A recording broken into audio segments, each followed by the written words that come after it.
नमस्कार, मैं हूं अरुण कुमार और आप देखना शुरू कर चुके हैं न्यूज़ लाइव 18। एक मुलाकात सितारों के साथ में आज हम बात करेंगे भारत के गोल्ड मेडलिस्ट संजय चौधरी जी से। संजय चौधरी वो इंसान हैं जिन्होंने अपनी शरीर की खामियों को ना देखते हुए भारत को गोल्ड मेडल जिताया और फिर भी भारत सरकार ने उनका साथ ना देते हुए कुछ ऐसी चीज़ें की जिनसे उन्हें झटका तो लगा लेकिन टूटे नहीं। उनके अंदर इतने हौसले थे कि खामियां भी उन्हें अच्छी लगने लगी थी। उन्हीं खामियों को दूर करने के बाद भी वो एक गोल्ड मेडलिस्ट बने और भारत का नाम रोशन किया। आज मेरे साथ मौजूद हैं, बात करते हैं कि किन किन लोगों ने उन्हें सहयोग किया, किन किन लोगों से उन्होंने प्रेरणा ली और कैसे वो भारत का नाम दूसरे देशों में भी मशहूर कर पाए। तो चलिए बात करते हैं संजय चौधरी जी से। सर, बहुत बहुत स्वागत है हमारे चैनल में आपका। धन्यवाद। सर, जब बात करते हैं कि एक छोटे से गांव से निकलकर, छोटा सा गांव तो एक दूर की बात है, पहली बात होती है अपने शरीर की कमियां लोग देखते हैं कि हमारे अंदर ये चीज़ होती तो हम ये कर लेते, हमारे अंदर ये चीज़ें होती तो हम वो कर लेते। लेकिन आपके पास आपकी चीज़ें बहुत ही नामान्य थी, कुछ भी नहीं था और फिर भी आपने इतना बड़ा अचीवमेंट किया कि आपने भारत को नाम दिया, भारत को गोल्ड मेडल दिया। सर, कितना जज्बा था आपके अंदर ऐसा? देखिए अरुण जी, मेरे परिवार में खेल की पृष्ठभूमि रही है थोड़ा जी। मेरे परिवार में कई मेरे रिलेटिव हैं जो खेलों से जुड़े हुए हैं जी। जैसे कि मेरे बुजुर्ग हैं, जो मेरे बाबा थे वो पहलवान भी हुआ करते हुए थे, नामी पहलवान। तो खेलों से थोड़ा सा कहीं ना कहीं टाई अप ब्लड के अंदर ही था। फिर मेरे चाचा को देख देख के, उनको कबड्डी खेलते देख देख के और उनका नाम देख के कहीं ना कहीं मन में एक कसक थी कि मैं भी कुछ करूं। क्या मैं भी खेल सकता हूं? मैं खेल सकता हूं तो क्या खेल सकता हूं? ये एक द्वंद्व जो मन में, अंतर मन में चलता है, वो चलता रहता। फिर मैं किसी काम से पापा दिल्ली जॉब में थे, डीटीसी में, तो वहाँ उधर गया। तो वहाँ मुझे एक दिन आईटीओ के पास में मुझे एक पंपलेट नज़र आया कि ये ट्रायल हो रहे हैं विकलांग बच्चों के।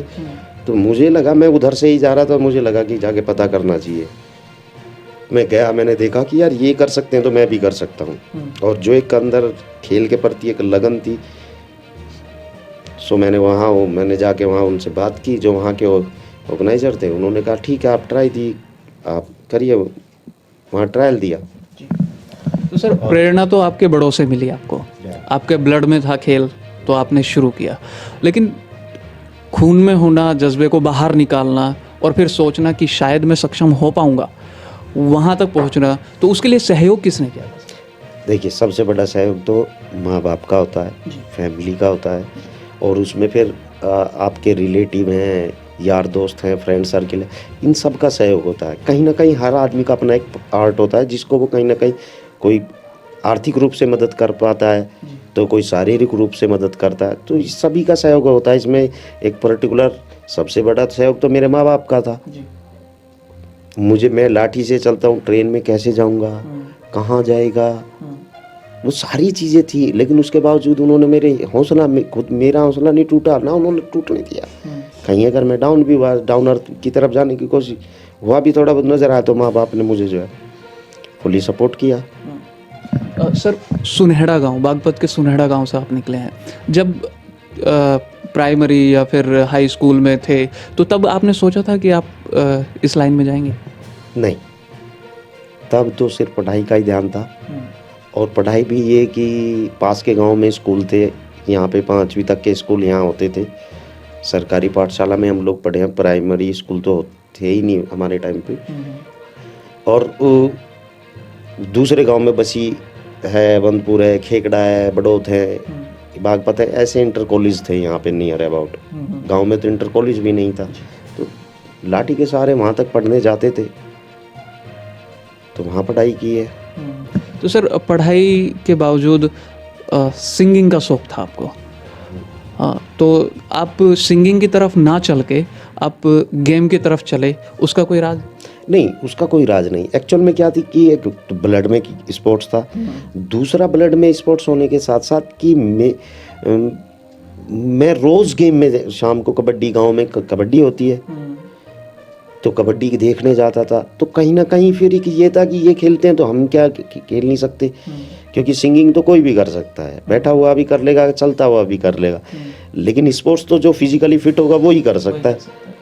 और वो मैं फिजिकल फिट नहीं था, मैं शारीरिक रूप से जब सक्षम नहीं हूँ, तो ही तो मेरे दिमाग में यह आया कि यही तो करना बड़ी बात है। आपने उसे चैलेंज किया? उसे चैलेंज के रूप में लिया कि मुझे तो उस चैलेंज में मैंने सर जब आप सेलेक्ट हो गए, जब पैरामेडिकल के लिए पैरा ओलंपिक के लिए जब आप सेलेक्ट हो गए, तब भारत सरकार की तरफ से क्या रुझान था? नहीं, सरकार की तरफ से देखिए किसी भी डिपार्टमेंट का होता है कि सबसे पहले कहीं रिक्वायरमेंट होती है, रिक्वायरमेंट के बाद आपको मिलना शुरू होगा। जब रिक्वायरमेंट ही नहीं है तो गवर्नमेंट के वहाँ तब रिक्वायरमेंट ही नहीं थी।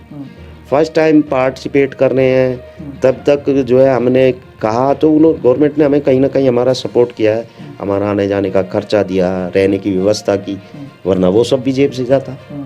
अब कम से कम वो तो सरकार ने उस टाइम जब पहले कभी ये हुआ ही नहीं था, हमारे टाइम पे कम से कम इतना किया।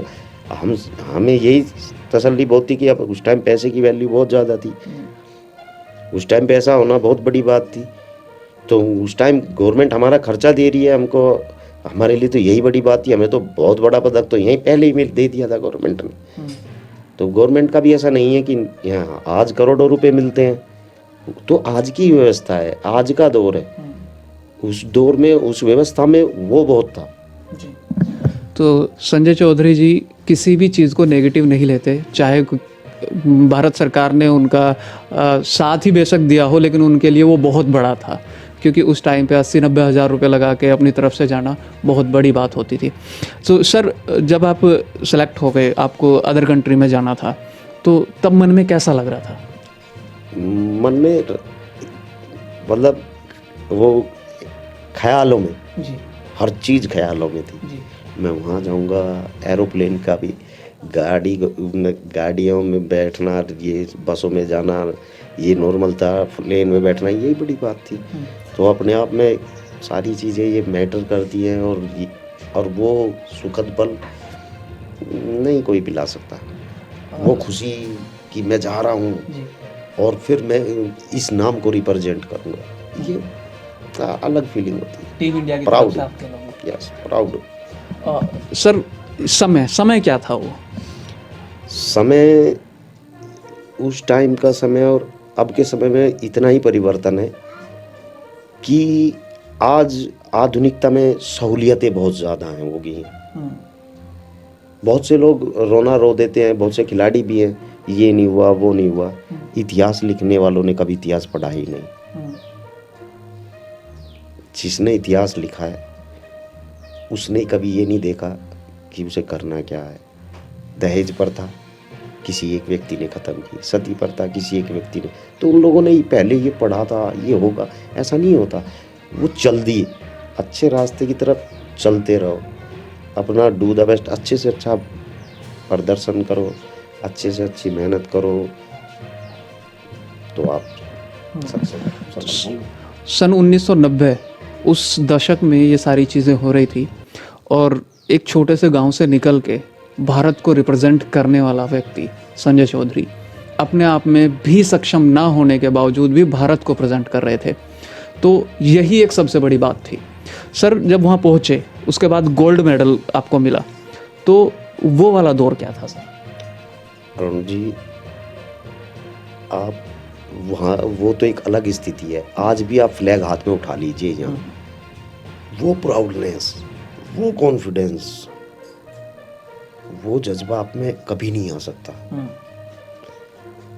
जो एक बार फ्लैग हाथ में आ जाए और फ्लैग को उठा के आज बंदा करे, अपने आप में बहुत बड़ी अचीवमेंट है। लाइफ के उन सुखद पलों में से एक है, और जो ये अमिट है, ये छाप है, कभी मिट नहीं सकती। वो क्षण बहुत बड़ी बात होती है। मेडल, हमने अच्छा प्रदर्शन किया, औरों ने भी किया, हमारा ज़्यादा अच्छा रहा, हमें मेडल मिल गया, लेकिन वो पल, फ्लैग वाला पल, देश वाला पल, वो मेडल कुछ नहीं, तो वो सर जब इतने बड़े स्टेडियम में जब आपका नाम बोला कि संजय चौधरी प्रेजेंट कर रहे हैं और इन्हें हम ये कर रहे हैं, तो वो एक बार अपने शब्दों में बताइए कि कैसे कैसे हुआ। जैसे ही वहाँ पे सब लाइनअप और इंट्रोडक्शन होता है सभी खिलाड़ी, सभी कंट्रीज़ के प्लेयर्स का, जी। तो वहाँ पे भी इंडिया की तरफ से नाम ऐलान हुआ, the India representative players para athlete Sanjay Chaudhary. Proud है, वो एक अलग अलग अचीवमेंट होती हैं, वो अलग चीज़ें होती हैं। तो फ्लैग का तो अपने आप में ही, फ्लैग तो आज कहीं भी ले लो आप, अपने आप में यही बड़ी बात है कि आज आप आज भी उठा लेंगे फ्लैग को तो अपने आप में गर्व महसूस होता है कि मैंने अपने फ्लैग उठाया। तो सर अचीवमेंट भी हो गया, अब फ्यूचर्स प्लान्स क्या क्या हैं? फ्यूचर प्लान्स यही हैं कि मैं अभी स्पोर्ट्स में हूँ और म्यूजिक भी मेरा फील्ड रहा है, तो म्यूजिक में भी हूँ, और दोनों में ही मुझे जो है यूथ, नई युवा वर्ग को आगे बढ़ाना है, उनको विकसित करना है, और उसी पे मैं काम कर रहा हूँ। सर म्यूज़िक में किस तरीके से आप काम कर रहे हैं?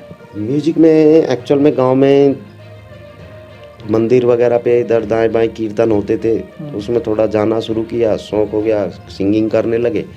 फिर उसके साथ साथ जानकारी की कि इसमें क्या क्या कर सकते हैं, पता चला कि संगीत की शिक्षा भी ली जा सकती है, तो संगीत की शिक्षा ली।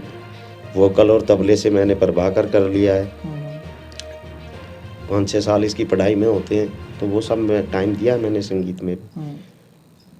तो जैसे संगीत में इतना टाइम दिया, खेलों में इतना टाइम दिया, अपने आप को सोचा समझा, सारी चीज़ें हुई, सर विरोधी लोग भी तो होंगे, वो क्या बोलते हैं? कबीरदास जी का एक दोहा है, और वो दोहा अगर व्यक्ति अपने थोड़ा याद भी रखे मेमोरी में, तो जहाँ तक मैं समझता हूँ कभी आदमी हिम्मत नहीं हारेगा। निंदक ने राखिए बढ़ियन रखिए दूर, निंदा करने वाले को नज़दीक रखो।